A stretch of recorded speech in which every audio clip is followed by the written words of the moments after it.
सुप्रभात। बाबा कहते हैं, मेरे प्यारे बच्चे, तुम जो हो, जैसे भी हो, तुम स्वयं जानते हो, वैसे ही रहो।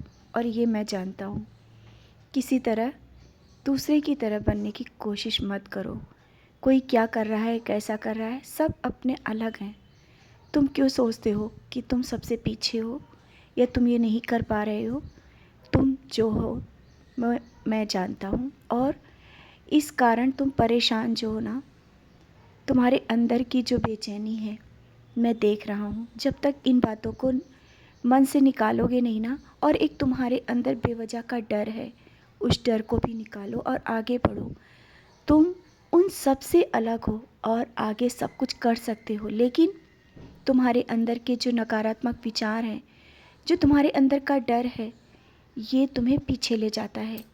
और तुम क्या सोचते हो, तुम में वो क्षमता नहीं है, या जो वो कर रहे हैं तुम नहीं कर सकते हो, तुम उनसे बढ़ के कर सकते हो, सब कुछ कर सकते हो। लेकिन तुम सोचते हो तुम कुछ नहीं कर पाओगे, पहले से ही सोच लेते हो। आज मैं तुमसे फिर से कहता हूँ, तुम अपने अंदर की क्षमता को पहचानो। तुम क्या हो, तुम जिस तरह से मुझसे जुड़े हो, क्या कभी पीछे रह सकते हो? तुम अध्यात्म के रास्ते में चलते हुए आगे बढ़ रहे हो, और कभी भी मैं तुम्हें परेशान होने नहीं दूंगा। जीवन में असफलताएं मिलती हैं, कभी कभी जो चीज़ें तुम मांगते हो शायद वो नहीं मिलती हैं, लेकिन जो मिलेगा वो बेहतर मिलेगा। इंतज़ार करो, सबूरी रखो। बहुत सी चीज़ें हैं जो तुम्हें समझाने के लिए सामने आती हैं। कुछ चीज़ें तुम्हारे जीवन में ऐसी हुई हैं जिससे तुम्हें सीख मिली है, लेकिन घबराओ नहीं, कभी कुछ इतना बुरा नहीं होगा जितना तुम अपने मन में डर बना करके बैठे हो। जीवन संघर्ष है, ये तुम जानते हो, और संघर्ष करते हुए आगे बढ़ो। अभी तुम पीछे देखो, तुमने कितने संघर्ष झेलते हुए, कितनी परेशानियों के बाद आज यहाँ तक भी आ गए हो, तो आगे भी जाओगे। किसने कहा कि जीवन में तुम कुछ नहीं कर सकते? ये तुम्हारे मन और अंतर आत्मा की आवाज़ नहीं बोला ना। और अगर लोग बोलते भी हैं तो उनको छोड़ो, तुम अपने मन में विश्वास के साथ एक बार बोलो कि तुम सब कुछ कर सकते हो, वो तुम कर पाओगे। और जीवन में जो असफलताएं मिली हैं उनको बार बार अब मत सोचो। जो बीत गया उसे जाने दो, जो आगे आ रहा है उसे स्वीकार करो। जब तक पुरानी बातों को सोच कर बैठे रहोगे ना, आगे कुछ नया स्वीकार ही नहीं कर पाओगे। अब तुम ये मत सोचो कि मैं तुम्हें कुछ दे नहीं रहा हूँ, दे रहा हूँ, सब संभाल रहा हूँ।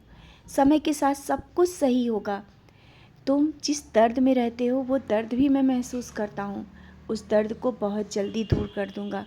सारी परेशानियाँ जीवन से निकलेंगी, नकारात्मक विचार तुम्हें अपने मन से निकालने होंगे, तभी तो सब कुछ मिल पाएगा। और ये मत सोचो कि तुम ज़्यादा पूजा करोगे तभी सब कुछ मैं तुम्हें दूंगा, ऐसा नहीं है। तुम्हारा विश्वास, तुम्हारी भक्ति, तुम्हारी जो अंतरात्मा की आवाज़ है मेरे प्रति जो खींचते हो, यही भक्ति है, यही पूजा है।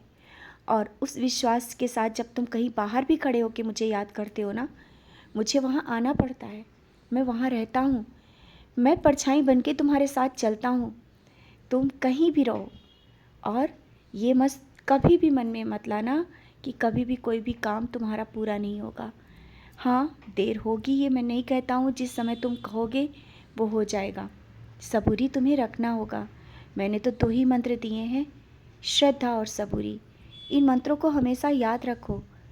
जिस तरह से तुम इन मंत्रों को अपने मन में बसाओगे ना, श्रद्धा मेरे प्रति रखोगे और विश्वास रखोगे, सब काम तुम्हारे बनते चले जाएंगे। और किसी को अपने मुँह से गलत कहने की ये आदत जो है ना, छोड़ दो। कोई गलत है, गलत रहने दो, तुम क्यों अपना मुँह गंदा करते हो? समय के साथ उसको सीख मिलेगी, लेकिन जब तुम उसे गलत बोलते हो ना, तो मुझे अच्छा नहीं लगता है। जो है, जैसा भी है, उसे उसके हाल पर छोड़ना चाहिए। तुम स्वयं जो हो उसे स्वीकार करो। किसी की गलतियों को बार बार गिनाने से वो सही नहीं हो जाएगा, वो सब चीज़ें अपने समय पर ही उसके सही होंगी। तुम क्यों परेशान हो? तुम स्वयं को देखो, और हाँ, अपने परिवार के साथ थोड़ा सा समय बिताओ, क्योंकि कुछ समय जब परिवार के साथ बिताओगे, जो तुम्हारे अंदर की बेचैनी है वो भी दूर होगी। समझ रहे हो ना मैं क्या कहना चाहता हूँ? खुश रहो और मुस्कुराते रहो, तुम मेरे बच्चे हो।